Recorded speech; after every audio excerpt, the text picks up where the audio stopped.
মধ্যপ্রাচ্যের আকাশে শুধু ক্ষেপণাস্ত্রই নয়, ভেসে বেড়াচ্ছে অনিশ্চয়তা, ভয় আর ক্ষমতার আক্রমণাত্মক প্রদর্শন।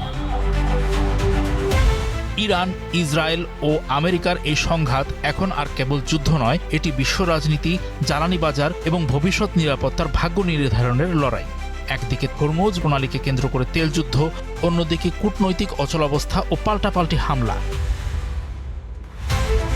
সব মিলিয়ে পরিস্থিতি যেন বিস্ফোরণের ঠিক আগের মুহূর্তে দাঁড়িয়ে। এই উত্তেজনার মধ্যেই উঠে এসেছে এক প্রশ্ন: এই যুদ্ধের শেষ কোথায়? মধ্যপ্রাচ্যে ইরান, ইসরায়েল এবং যুক্তরাষ্ট্রের চলমান সংঘাত এক জটিল মোড় নিয়েছে। ইরান যুদ্ধ যেভাবে শেষ হতে পারে এ নিয়ে ফিনান্সিয়াল টাইমসের বিশ্লেষণে জন রিড 5টি সম্ভাব্য পরিস্থিতির কথা উল্লেখ করেছেন। এর মধ্যে অন্যতম হল ট্রাম্পের আকস্মিক বিজয় ঘোষণা করে যুদ্ধ থেকে সরে আসা, যা অভ্যন্তরীণ রাজনৈতিক চাপের কারণে হতে পারে। এছাড়া ভেনেজুয়েলা মডেল অনুসরণ করে ইরানের নেতৃত্ব পরিবর্তন আনা বা একটি দীর্ঘমেয়াদী যুদ্ধবিরতির সম্ভাবনা থাকলেও ইরানের বর্তমান কট্টরপন্থী নেতৃত্ব ও রেডলাইন অতিক্রম করায় সমঝোতার পথ ক্ষীণ। চতুর্থত, বর্তমানে ইরান সরকার দুর্বল হয়েও টিকে থাকতে পারে। সবশেষে যুদ্ধটি ইরানের গণ্ডি পেরিয়ে লেবাননের হিজবুল্লাহ সহ পুরো অঞ্চলে ছড়িয়ে পড়ার আশঙ্কা রয়েছে।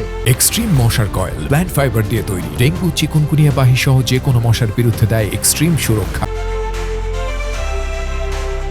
President Donald Trump straight of Hormuz বা হরমুজ প্রণালীর নিরাপত্তা নিয়ে মিত্র দেশগুলোর ওপর ক্ষোভ প্রকাশ করেছেন। তিনি স্পষ্ট জানিয়েছেন, এই গুরুত্বপূর্ণ তেলপথ রক্ষায় যুক্তরাষ্ট্র একা দায়ভার নেবে না, বরং সুবিধাভোগী দেশগুলোকেও এগিয়ে আসতে হবে। এদিকে বাগদাদে মার্কিন দূতাবাসে ড্রোন ও রকেট হামলার তীব্রতা বেড়েছে, যা পরিস্থিতিকে আরও উত্তপ্ত করছে। ইরানের রেভলিউশনারি গার্ড সরাসরি মার্কিন স্বার্থ সংশ্লিষ্ট শিল্প প্রতিষ্ঠানে হামলার হুমকি দিয়েছে। দেশটির পররাষ্ট্রমন্ত্রী আব্বাস আরাকচি জানিয়েছেন, হরমুজ প্রণালী শত্রুদের জন্য বন্ধ থাকবে এবং কোনো প্রকার আলোচনা বা যুদ্ধবিরতির সম্ভাবনা তারা নাকচ করে দিয়েছেন।